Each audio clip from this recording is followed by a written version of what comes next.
Concernant en fait la nouvelle alliance, je voulais savoir si certaines choses de la loi sont encore en vigueur, notamment les lois concernant certains aliments ou des choses comme ça, D'accord? à cause notamment d'un verset dans Ésaïe 66, verset 16 et verset 17. Où l'on parle de la viande de porc, tout ça. Oui, où l'Éternel dit que ces gens-là qui mangent enfin, la chair de porc seront, enfin, il les punira, il les châtiera. D'accord? Donc ça me trouble. Et surtout que après dans Acte 15, verset 19, les premiers chrétiens disaient aux nouveaux convertis de s'abstenir, par exemple, de la viande sacrifiée aux idoles, Mhm.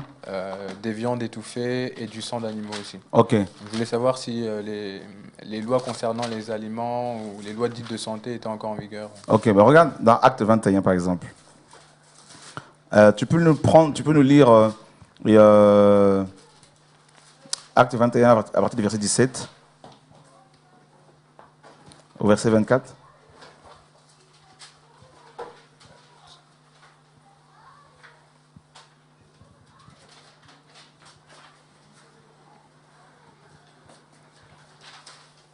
Acte 21, verset 17. Mhm. Lorsque nous arrivâmes à Jérusalem, les frères nous reçurent avec joie. Le lendemain, Paul se rendit avec nous chez Jacques et tous les anciens s'y réunirent. Après les avoir salués, il raconta en détail ce que Dieu avait fait au milieu des païens par son ministère. Quand, quand ils l'eurent entendu, ils glorifièrent Dieu, puis ils dirent, tu vois, frère, combien de milliers de Juifs ont cru, et tous sont zélés pour la loi. Or, ils ont appris que tu enseignes à tous les Juifs qui sont parmi les païens à renoncer à Moïse, leur disant de ne pas circoncire les enfants et de ne pas se conformer aux coutumes. Que faire donc? Sans aucun doute, la multitude se rassemblera, car on saura que tu es venu. C'est pourquoi, fais ce que nous allons te dire. Il y a parmi nous, 4 hommes qui ont fait un vœu. Prends-les avec toi, purifie-toi avec eux, et pourvois à leurs dépenses, afin qu'ils se rasent la tête. Et ainsi, tous sauront que ce qu'ils ont entendu dire sur ton compte est faux, mais que toi aussi, tu te conduis en observateur de la loi. Qui parle ici? Euh, ouais, c'est Paul. Non. Paul. Verset 4, et, tu regardes bien, donc c'est Jacques qui parle. Jacques, d'accord. Regarde le verset 19. D'accord. Paul se rendit avec nous chez Jacques. Verset 18, hein, donc le lendemain, Paul se rendit avec nous chez Jacques et Mhm. tous les anciens s'y réunirent. Après les avoir salués, il raconta donc Paul en détail ce que Dieu avait fait au milieu des païens par son ministère. Quand ils l'eurent entendu, ils glorifièrent Dieu, puis lui dirent, tu vois frère, combien de milliers de juifs ont cru et tous sont zélés par la loi. Donc là, c'est les frères et sœurs qui parlent, les frères qui parlent, donc notamment Jacques. Mhm. Jacques, l'apôtre. Mhm. Jacques, le frère du Seigneur Jésus-Christ, qui était apôtre. Parce que l'autre Jacques était décapité dans Acte 12, d'accord, par Hérode. Donc Jacques l'apôtre, frère du Seigneur, conseille à Paul de se conformer à la loi de Moïse. Tu te rends compte? Mhm.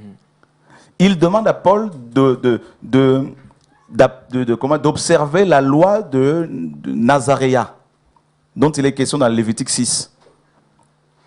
Donc Jacques demande à Paul de suivre Moïse, d'observer Moïse, et comme ça les gens verront que il ne demandait pas aux chrétiens d'origine païenne de renoncer à Moïse.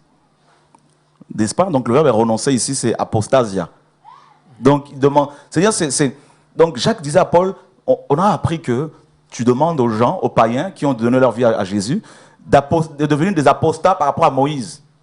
Alors il faut maintenant que tu prouves le contraire, que tu te rases la tête avec les gens qui sont avec nous, qui ont fait des vœux, que tu ailles au temple avec eux, que tu fasses aussi que tu offres l'offrande qui est exigée. Donc que tu fasses des offrandes d'animaux, des sacrifices d'animaux, alors que Christ était déjà mort depuis. Mhm. Tu vois, tu te rends compte?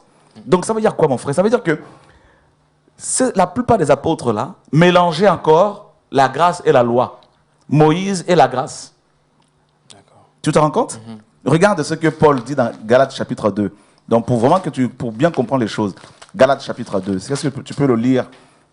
Voilà, au verset 14.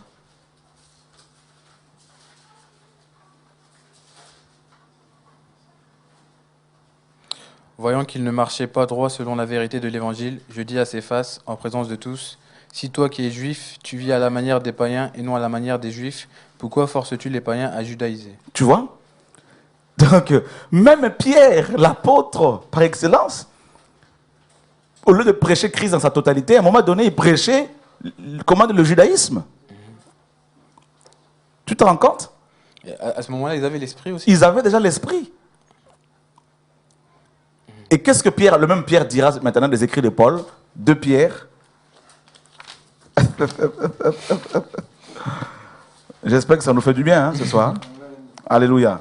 Merci Seigneur. 2 Pierre chapitre 3, mon frère, tu peux nous lire les versets 15 et 16?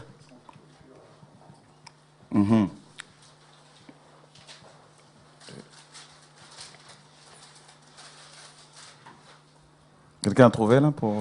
Croyez que la patience de notre Seigneur est votre salut, comme notre bien-aimé frère Paul vous l'a aussi écrit, selon la sagesse qui lui a été donnée. C'est ce qu'il a fait dans toutes les lettres, où il parle de ces choses dans lesquelles il y a des points difficiles à comprendre, dont les personnes ignorantes et mal affermies tordent le sens, comme celui des autres Écritures, pour leur propre ruine. Pierre reconnaît que Paul avait reçu une sagesse que lui n'avait pas reçue. Et qu'il y a beaucoup de choses qu'il développait dans ses lettres que lui-même ne comprenait pas. Comment cela est-il possible? Ben oui, Paul était l'apôtre des païens. Donc, il a reçu beaucoup de révélations concernant la grâce, l'œuvre de la croix. Tu comprends? Donc, les apôtres, eux, étaient restés trop judaïsants. Ils étaient restés sur Moïse encore. Pierre même voulait construire, avant la mort de Christ, il voulait construire une tente pour Moïse, tellement qu'il aimait Moïse. Tu vois? Donc, quand Dieu lui dira dans Acte 10, quand tu lui as montré cette nappe qui est descendue du ciel, lève-toi, tue et mange, Pierre va contester, disant non. Ils sont impurs. Non, mais je ne peux pas manger, depuis mon enfance, je n'ai jamais mangé d'animaux impurs. Or, ces animaux impurs, dont la consommation était interdite sous Moïse, étaient une préfiguration des païens, de nous autres. Parce que quand Dieu envoie Pierre chez Corneille, Pierre lui dira, savez-vous qu'il est interdit à un juif de se lier d'amitié avec un païen? Mais Dieu m'a appris à ne regarder personne comme impur. Parce que Corneille était un officier romain. Son nom Corneille signifie oiseau. C'est-à-dire Corneille est une des espèces de corbeau. Tu te rends compte? Or, le corbeau était un des animaux le plus répugnants sous la loi. Donc, maintenant, Dieu demande à Pierre d'aller manger Corneille, en gros. Un corbeau. D'aller chez lui de prêcher Christ. Donc, Pierre n'a pas saisi. Et voilà pourquoi, maintenant, les apôtres, même quand ils ont siégé dans Acte 15, ils vont demander aux gens de ne pas manger des animaux étouffés, tout, parce qu'ils étaient encore sous Moïse, bien qu'ils aient reçu l'Esprit.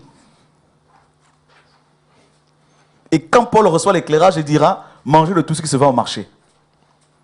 Il n'avait même pas compris le message de Christ par rapport au sang, parce que Moïse interdisait la consommation du sang d'animaux. Mais quand Jésus vient, il demande aux gens maintenant de consommer non du sang d'animaux, seulement mais le sang humain. De boire du sang humain. Parce que dans Jean 6, il dira, celui qui ne boira de mon sang n'aura pas la vie. Voilà pourquoi beaucoup parmi ses disciples n'allèrent plus avec lui parce qu'ils étaient scandalisés. Tu comprends? Comment cet homme peut-il nous demander à boire son sang alors que Moïse nous a interdit de boire du sang humain et lui il va plus loin encore, nous transformant ainsi en des véritables cannibales, zombies. Parce que non seulement il faut boire de son sang, mais il faut manger sa chair. Tu te rends compte? Donc, c'est pour cela qu'il y a beaucoup de combats dans nos églises, tout ça, parce qu'on ne veut pas de cette parole, on ne veut pas la comprendre. Beaucoup ne veulent pas la comprendre, mon frère.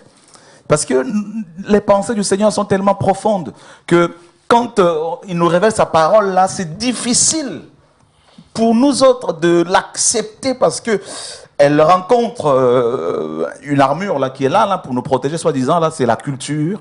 C'est le raisonnement, c'est l'intellect, l'intellectualisme, tout ça. Donc, du coup, ça paraît, waouh, c'est difficile.